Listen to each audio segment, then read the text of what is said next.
Orient bell tiles studio से आप देख रहे हैं एबीपी न्यूज। नमस्कार, एबीपी न्यूज पर हाजिर हूं मैं रुमाना इसार खान। शाम के 4 बज रहे हैं, वक्त हो गया है वो सच जानने का जिसकी खुद खबर गवाह है।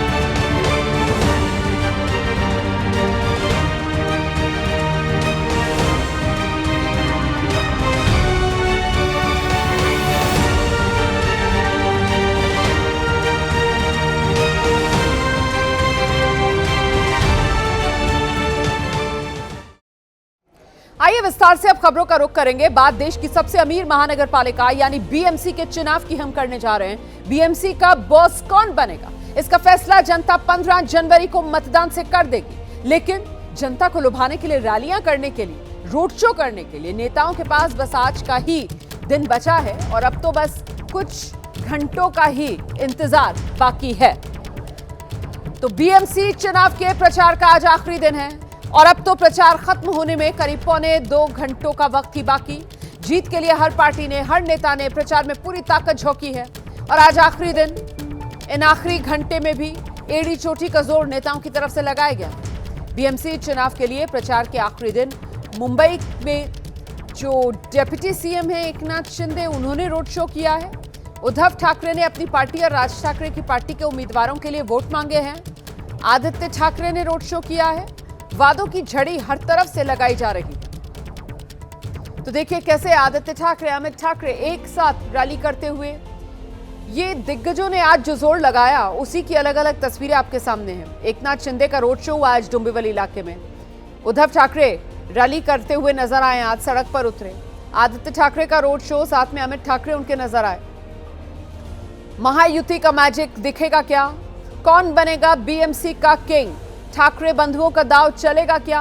ये वो तमाम सवाल हैं जिनके जवाब 15 जनवरी को कैद हो जाएंगे मतदान के जरिए और फिर नतीजों के जरिए 16 जनवरी को देश दुनिया के सामने होंगे।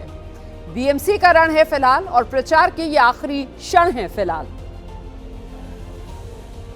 बड़ा प्रचार रैली जो है उद्धव ठाकरे गुट और मनसे की तरफ से यहाँ देखने मिल रहा है। बाइक रैली की शुरुआत मनसे और उद्धव गुट के कार्यकर्ताओं और नेताओं की तरफ से यहाँ पर की जा रही है। ये तस्वीर अगर हम आपको दिखाएं तो आपको ट्रक पर आदित्य ठाकरे दिखाई देंगे, उनके साथ शिवसेना और मनसे के तमाम नेता दिखाई देंगे। बाला नांदगांवकर ठीक उनके पीछे खड़े हैं, उनके पीछे अरविंद सावंत है और ये बड़ी बाइक रैली और जो रैली है इसकी शुरुआत हो रही है क्योंकि चुनाव प्रचार का आखिरी दिन है। अमित ठाकरे आगे के पड़ाव में आदित्य ठाकरे को मिलेंगे और ये जो चुनाव प्रचार है वो आज के दिन ही होना है। तो ये बड़ी यात्रा, बड़ा एक संयुक्त रैली के तौर पर इसको देखा जा रहा है। तमाम कार्यकर्ता नेता आपको यहाँ पर दिखाई देंगे। मनसे के नेता अमित ठाकरे रैली को एक आगे से समर्थन देंगे। तो ये तस्वीरें आपको दिखा रहे हैं मुंबई की, जहाँ एक बड़े प्रचार रैली की शुरुआत जो है वो उद्धव गुट और तमाम नेताओं की तरफ से यहाँ पर की गई है और ये प्रचार रैली शाम 6 बजे तक ही चलेगी। प्रचार के मैदान में सूबे के जो डिप्टी सीएम है एकनाथ शिंदे, वो उतरे। बोरीवली इलाके में उन्होंने कमान संभाली, रोड शो किया, महायुति की जीत का बड़ा दावा किया। तस्वीरें आपके सामने हैं। बोरीवली इलाके में एकनाथ शिंदे रैली करते हुए, महायुति की जीत का बड़ा दावा करते हुए। तो जिस बात का जिक्र अभी हमारे सहयोगी वैभव कर रहे थे कि 29 निकायों में चुनाव हो रहा है और ऐसे में जो महायुति है उसका जो बिखराव है वो भी साफ सामने निकल कर आया है और इसके पीछे कहीं ना कहीं वजह यही बताई जा रही है कि विपक्ष के लिए जमीन ही नहीं छोड़ना है। हालांकि अगर दूसरी तरफ देखा जाए तो महाविकास आघाड़ी, उसकी जो फूट है वो भी सामने निकल कर आई है। बीएमसी में ही ले लीजिए आप, बीएमसी में कांग्रेस महाविकास आघाड़ी से अलग चुनाव लड़ रही है और राज ठाकरे की एमएनएस, उद्धव ठाकरे और साथ ही शरद पवार के साथ मिलकर चुनाव लड़ रहे हैं बीएमसी। तो निकाय चुनाव के प्रचार का ये आखिरी दिन और घमासान की अलग अलग तस्वीरें सामने आ गई हैं। शिंदे गुट, बीजेपी के कार्यकर्ता एक दूसरे से भिड़ते हुए नजर आए हैं। तस्वीरें मैं आपको दिखाने जा रही हूं। एक तस्वीर थाने के अंबरनाथ की है। मेयर और डिप्टी मेयर पद के चुनाव को लेकर शिंदे और बीजेपी के कार्यकर्ता भिड़ गए। आपको बता दें यहाँ निकाय चुनाव जो हुए उस पर बीजेपी ने बाजी मार ली थी। वहीं दूसरी तस्वीर डोंबिवली की देख रहे हैं आप। यहाँ चुनाव में पैसे तो एक तरफ तो ये कार्यकर्ता गुत्थम गुत्था हो रहे हैं, वहीं बीएमसी की अगर बात की जाए तो बीजेपी और शिंदे गुट साथ में मिलकर चुनाव लड़ रहा है। तो इसका प्रभाव क्या पड़ेगा? देखिए, जो तस्वीरें अंबरनाथ और डोंबिवली से नज़र आ रही हैं, वहाँ पर बीजेपी और शिंदे दोनों का अच्छा होल्ड है, तो अपना वर्चस्व दिखाने के लिए कार्यकर्ताओं के बीच की तस्वीर लगातार सामने आ रही है। लेकिन इन तस्वीरों के अलावा अगर बात करें, जहाँ मुंबई में इनका गठबंधन हुआ है, थाने में यहाँ अपना गठबंधन हुआ है, तो यहाँ लोगों के बीच में इस तरह जा रहे हैं कि इनकी विचारधारा सेम है और साथ मिलकर आगे विकास किया जाएगा। तो ये एक अलग तरह की राजनीति जो है वो बीएमसी चुनाव में देखने मिल रही है। बात यहाँ पर जो सड़क, पानी और बिजली की और विकास की होनी चाहिए, क्योंकि महानगर पालिका के चुनाव है, उसको छोड़कर बांग्लादेश का मुद्दा हो, मराठी का मुद्दा हो और टीका टिप्पणी हो मेयर पद को लेकर, ये तमाम चीज़ें यहाँ पर देखने मिल रही है। तो चाहे किसी भी तरह की स्थिति हो, लगातार लोगों तक बेसिक जो बात ले जानी चाहिए, ज़मीनी हकीकत की बात ले जानी चाहिए, वो नहीं दिख रही है। और उसी का असर है कि अब कार्यकर्ता भी खुलेआम बिना किसी गठबंधन को महत्व देते हुए अंबरनाथ और डोंबिवली में जिस तरह की घटना आई है, वो इसके पीछे की एक बड़ी वजह है। क्योंकि अब अंबरनाथ की अगर स्थिति की बात करें, वहाँ पर गठबंधन नहीं किया भाजपा ने, शिंदे गुट ने अपने अलग से सरकार बनाने की बात की नगर परिषद में, तो उसका एक दूसरा असर डोंबिवली में देखने मिला। तो कहीं ना कहीं सिर्फ बीएमसी चुनाव को लेकर ही बीजेपी और शिंदे गुट के बीच जो महायुति का गठबंधन है, वो ज़मीनी स्तर पर देखने मिल रहा है। बाकी जिन अगर जगहों की बात करें, तो वहाँ पर अपने तौर तरीके से जो है पार्टियां काम कर रही हैं और वही सवाल लगातार खड़ा हो रहा है कि महानगर पालिका चुनाव में बहुत ही मुद्दे जो होते हैं वो ज़मीनी वाले होते हैं, पानी, बिजली और तमाम चीज़ें। लेकिन यहाँ इस बार जब बहुत देरी से बीएमसी के चुनाव हो रहे हैं, तो मुद्दा बनाया जा रहा है बांग्लादेशियों का, मराठी का और बुरके का शब्द जो है, बुरके का भी इस्तेमाल यहाँ पर किया जा रहा है। तो ये एक अलग तरह की राजनीति जो है वो बीएमसी चुनाव में देखने मिल रही है। महज कुछ घंटे बचे हैं जब चुनाव प्रचार थम जाएगा। मैं कांग्रेस के दफ्तर के पास आई और यहाँ पर जो है कुछ पार्टी के कार्यकर्ता लगातार प्रचार की तैयारी कर रहे थे, लेकिन अब अगर आप देखें तो सुनसान हो चुकी है यहाँ की स्थिति, यानी कि धीरे धीरे पैकअप की ओर, प्रचार का पैकअप जो है वो शुरू हो रहा है।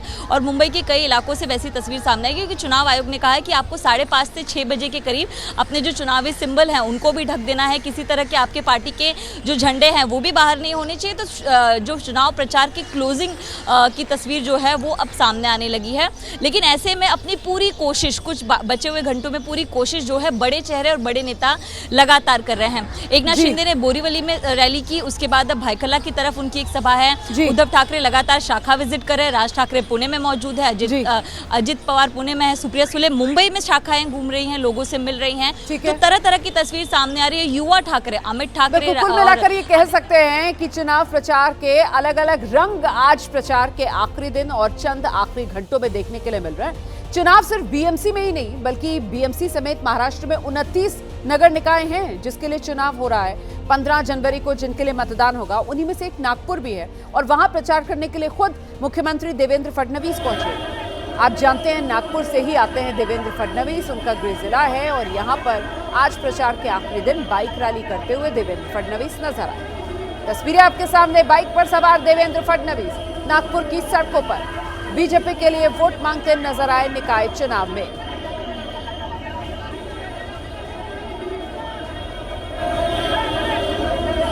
शाम 6 बजे तक का समय है, प्रचार का शोर थम जाएगा और किसका जोर निकाय चुनाव में, ये तस्वीर 16 जनवरी को साफ होगी, जिसका फैसला लोग 15 जनवरी को कर देंगे वोट डालकर।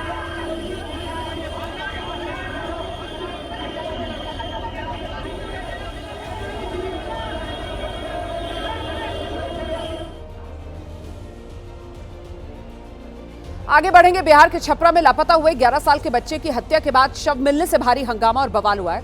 बच्चा 31 दिसंबर को घर के पास ही खेलते वक्त लापता हो गया था और बाद में 11 जनवरी को उसका शव झाड़ियों से बरामद हुआ। आज सुबह पोस्टमार्टम के बाद जैसे ही ये शव गांव पहुंचा, लोगों का गुस्सा बढ़ गया।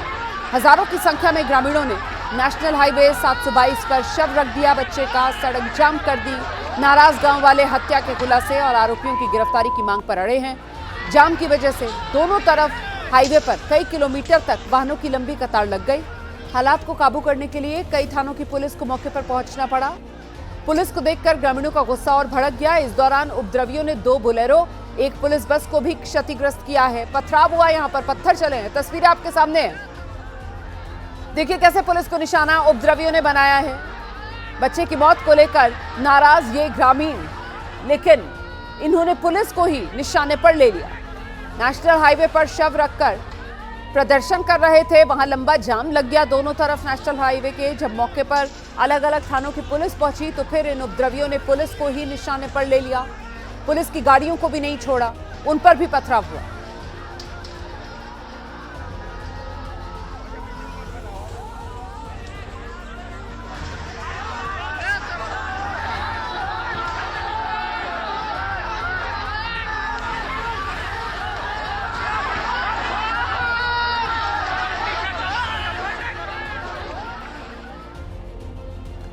उधर दरभंगा महाराज की तीसरी और अंतिम महारानी कामसुंदरी देवी के अंतिम संस्कार से पहले राज परिवार में भारी हंगामा देखने को मिला। पुलिस की मौजूदगी में राज परिवार के सदस्यों के बीच शव को लेकर विवाद हो गया। यहां तक कि जमकर मारपीट हुई है। हालात ऐसे बन गए कि मौके पर मौजूद पुलिस को कई बार हस्तक्षेप तक करना पड़ा है। राज परिवार के भीतर पुराना विवाद जो चल रहा था वो खुलकर सामने आ गया। कल्याणी निवास परिसर में कामेश्वर धार्मिक ट्रस्ट के प्रबंधक उदयनाथ झा के पुत्र और महारानी के परिजनों के बीच जमकर मारपीट हुई है। पुलिस की मौजूदगी में कई राउंड झड़प हुई, जिससे माहौल तनावपूर्ण हो गया। हालांकि पुलिस ने समय रहते हस्तक्षेप कर हालात काबू किए। बाद में महारानी कामसुंदरी देवी का अंतिम संस्कार पूरे राजकीय सम्मान के साथ किया गया है। भारतीय सेना प्रमुख की तरफ से पाकिस्तान को सीधी चेतावनी दी गई है। सेना प्रमुख सालाना प्रेस कॉन्फ्रेंस आज कर रहे थे और इसी में उन्होंने कहा, ऑपरेशन सिंदूर अभी जारी है। एलओसी पर सेना पूरी तरह अलर्ट और एलएसी पर भी हमारे जवान मुस्तैद हैं। एलओसी पर ड्रोन दिखे, डीजीएमओ से बात हुई, पाकिस्तान को दो टुक कहा गया, आगे ऐसा ना हो। ऑपरेशन सिंदूर अभी भी जारी है। दुस्साहस हुआ तो फिर भारत मुंहतोड़ जवाब देगा। ऑपरेशन सिंदूर बेहद सटीकता के साथ प्लान किया गया। तीनों सेनाओं के बीच शानदार तालमेल का यह उदाहरण था।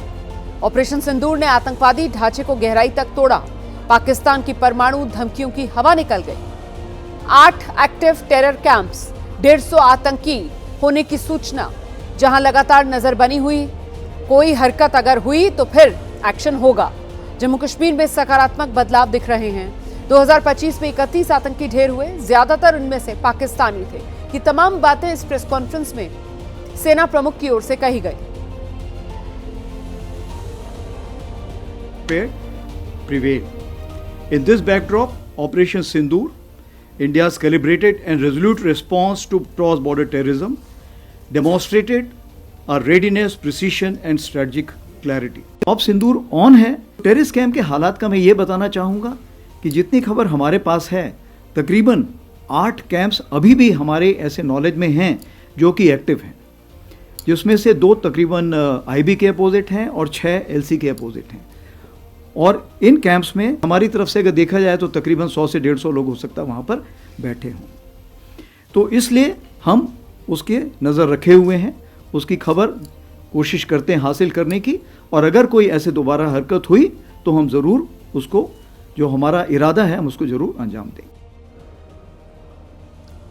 हाल ही में पाकिस्तान की ओर से सरहद के पास ड्रोन भेजे गए, जिन्हें सेना के मुस्तैद जवानों ने फायरिंग कर भागने पर मजबूर कर दिया। आज सेना प्रमुख ने कहा है, इस बारे में पाकिस्तान को दो टुक कहा गया है कि अगर आगे ऐसा हुआ तो फिर भारत बर्दाश्त नहीं करेगा। अलर्टनेस पूरी है क्योंकि ऑपरेशन सिंदूर ऑन। जहां तक ड्रोन का सवाल है, ड्रोन ये आपको देखना है ये कौन सा वक्त है। ये वक्त जो है हमारा 15 जनवरी और 26 जनवरी के काफ़ी पास का वक्त है। इस वक्त जो होता है, आप देखेंगे कि पाकिस्तान थोड़ा सा एक खौफ में रहता है कि कोई ऐसी कार्रवाई ना हो। तो ये जो ड्रोन्स अभी हमने देखे हैं, ये बहुत छोटे ड्रोन्स हैं, ये लाइट ऑन करके आते हैं, ये बहुत हाइट पे नहीं जाते हैं और ये बहुत ही कम देखे गए हैं। जैसे 10 के आसपास तकरीबन 6 से 7 देखे गए थे, 11 और 12 तारीख को 2 से 3 देखे गए। तो ये जो ड्रोन थे, ये मैं समझता हूँ कि डिफेंसिव ड्रोन थे, जो कि ये ऊपर आके देखना चाहते कि हमारे अगेंस्ट कोई कार्रवाई तो नहीं हो रही है। मैं ये मना नहीं कर रहा हूँ, हो सकता है कि वो ये भी देखना चाहें कि कोई कहीं गैप तो नहीं है, इंडियन आर्मी में कोई ढिलाई तो नहीं है, कोई गैप हो जहाँ से वो टेररिस्ट वहाँ से भेज सके। तो मेरे ख्याल से उनको उसका नेगेटिव जवाब भी मिला होगा। उन्होंने देखा होगा कि आज की तारीख पे कोई ऐसी जगह नहीं है, कोई ऐसे गैप्स नहीं जहाँ से वो भेज सके। लेकिन ये ज़रूर है, आज जो हमारी डीजीएमओ स्टॉक हुई है, उस स्टॉक में इसके बारे में जिक्र किया गया है और उनको बताया गया है कि ये हमें मंजूर नहीं है और कृपया करके इस पर लगाम लगाइए। ये उनको ये बता दिया गया है। सीधे आपको लेकर चलेंगे, हमारे साथ हमारे सहयोगी नीरज राजपूत इस वक्त मौजूद हैं। नीरज, कुल मिलाकर ये जो प्रेस कॉन्फ्रेंस हुई है, इसका लब्बो-लबाब ये निकाला जा सकता है कि भारतीय सेना तैयार भी और तत्पर भी दुश्मन को मुंह तोड़ जवाब देने के लिए। नीरज। बिल्कुल रोमाना, आज जब प्रेस कॉन्फ्रेंस हुई, क्योंकि ऑपरेशन सिंदूर के बाद पहली बार थल सेना प्रमुख का इतनी बड़ी प्रेस कॉन्फ्रेंस की, सारे सवालों के जवाब उन्होंने दिए और उन्होंने साफ तौर से कहा कि ऑपरेशन सिंदूर तो जारी है, हमने रोका ही है, क्योंकि खुद पाकिस्तान की तरफ से कहा गया था, उनके डीजीएमओ ने कहा था कि आप रोक दीजिए, इस युद्ध को रोक दीजिए, क्योंकि उन्होंने साफ तौर से कहा कि अगर वो रुकता नहीं तो हमारी आगे की भी तैयारियां थी। हालांकि उन्होंने ये बात साफ नहीं की, क्योंकि कहा कि क्लासिफाइड इंफॉर्मेशन है, लेकिन मैसेज जो था पाकिस्तान को पहुंच चुका था। इसीलिए पाकिस्तान के डीजीएमओ ने हमसे कहा, रिक्वेस्ट किया कि ऑपरेशन सिंदूर रोक दीजिए, इसीलिए हमने रोका था। लेकिन अब जो है पाकिस्तान की तरफ से फिर से जब ड्रोन्स आए हैं, हमने देखा है 10, 11, 12 तारीख को जब आए हैं, उसको लेकर भी आज जो डीजीएमओ लेवल की जो बातचीत होती है, उसमें जो भारतीय सेना के जो डेप्यूटी डीजीएमओ हैं, यानी कि ब्रिगेडियर स्तर के जो अधिकारी होते हैं, जो पाकिस्तान के डेप्यूटी डीजीएमओ से बातचीत करते हैं, उन्होंने साफ तौर से कहा कि इस तरह की अब कार्रवाई नहीं होनी चाहिए। अगर आपके ड्रोन्स हमारी तरफ आए तो हम इसके खिलाफ कड़ी कार्रवाई करेंगे। ये सीधा संदेश भारत ने पाकिस्तान को फिर से दिया है। जी, बहुत शुक्रिया आपका नीरज राजपूत इस तमाम जानकारी के लिए। हम आगे बढ़ रहे हैं, बात करते हैं चीन की कम्युनिस्ट पार्टी के नेताओं की आरएसएस और बीजेपी नेताओं से मुलाकात को लेकर, जिस पर अब सियासी घमासान छिड़ा हुआ है। कांग्रेस ने आज इस मुद्दे को लेकर सीधे निशाने पर बीजेपी को लिया है, तीखा हमला बोला है कांग्रेस ने। कांग्रेस कह रही है लाल आंख दिखाने वालों ने चीन के लिए लाल कारपेट बिछा दिया। अगर विपक्ष के नेताओं ने ऐसा किया होता तो बीजेपी वाले तो हाय तौबा करते। कांग्रेस के इस वार पर बीजेपी ने अब पलटवार किया है। बीजेपी कह रही है 1962 से जो नहीं हुआ था वो अब हो रहा है। आपको बता दें, चीन की कम्युनिस्ट पार्टी के नेताओं ने आरएसएस के सरकार्यवाह दत्तात्रेय होसबोले से मुलाकात की। संघ मुख्यालय पर करीब आधे घंटे तक ये मुलाकात चली है। इससे पहले कल देर शाम बीजेपी मुख्यालय पर पार्टी महासचिव अरुण सिंह और विदेश विभाग के संयोजक विजय चथाईवाला से चीन की कम्युनिस्ट पार्टी के नेताओं ने मुलाकात की थी। इसी सब को लेकर कांग्रेस अब हमलावर है। जानवरी कहते होंगे उसको, गिरगिट को क्या कहते हैं? जानवरी होता है। बीजेपी ने गिरगिट को भी एक रंग सिखा दिया। जिन्हें लाल आंखें दिखानी थी उनके लिए लाल कारपेट बिछा दिया। दिक्कत मीटिंग से नहीं है, दिक्कत संवाद से नहीं है, दिक्कत है भाजपा के दोगलेपन से, दोहरेपन से, ढोंग से, मक्कारी से। दिक्कत इससे है। दिक्कत है कि आपकी बैठकों का नतीजा क्या निकलता है। दिक्कत है इस सब का नतीजा भारत के लिए क्या होता है। दिक्कत आपकी नीयत में है। हमें दिक्कत आपकी नीयत से है। हमें दिक्कत आपकी इन तमाम बैठकों से जो बंद दरवाजों में होती हैं, उसके बाद जो खामियाजा देश भुगतता है उससे है। 4 स्क्वायर किलोमीटर पिछले कुछ दिनों में जो है इंडियन ट्रूप्स जो हैं दोबारा वहाँ पेट्रोलिंग कर पा रहे हैं, जो 1962 से नहीं कर पा रहे थे। दूसरी चीज़ हम बहुत खुल के करते हैं। पिछले कुछ दिनों में फ्लाइट्स भी आरंभ हुई हैं, ट्रेड पर भी बात चल रही है। हम चोरी छुपे कोई ऐसा MOU नहीं करते हैं जो सालों साल जो है हम जिसका जवाब नहीं दे पाए।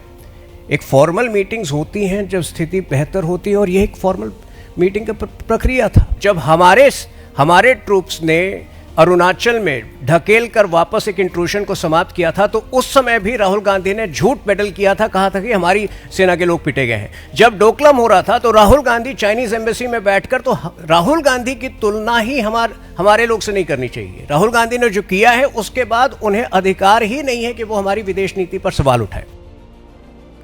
सरकार ने घरों तक सामान डिलीवरी वाले गिग वर्कर्स की सुरक्षा को लेकर एक बड़ा कदम उठाया है। सूत्रों के हवाले से यह बड़ी खबर सामने आई है कि श्रम मंत्री मनसुख मांडविया ने ई-कॉमर्स और फूड डिलीवरी कंपनियों से बातचीत की है, जिसमें सरकार ने सभी कंपनियों को साफ साफ कहा है कि ऐसी समय सीमा जो डिलीवरी करने वाले कर्मचारियों की जान को जोखिम में डाल दे, उसे बढ़ावा नहीं दिया जाना चाहिए।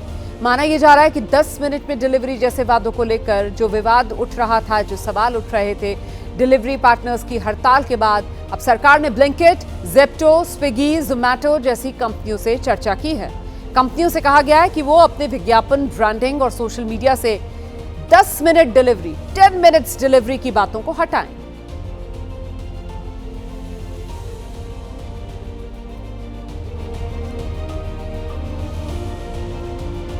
तो आम आदमी पार्टी के राज्यसभा सांसद राघव चड्ढा ने क्विक कॉमर्स प्लेटफॉर्म से 10 मिनट डिलीवरी ब्रांडिंग को हटाने के फैसले का स्वागत किया। सोशल मीडिया पर सांसद राघव चड्ढा ने सत्यमेव जयते लिखकर अपनी खुशी जाहिर की है। सत्यमेव जयते के साथ मिलकर हमने जीत हासिल की। मैं केंद्र सरकार का बहुत आभारी हूं। ये एक बहुत जरूरी कदम था, क्योंकि जब राइडर की टी शर्ट, जैकेट और बैग पर 10 मिनट लिखा होता है और ग्राहक की स्क्रीन पर टाइमर चलता है तो दबाव असली, लगातार और खतरनाक हो जाता है।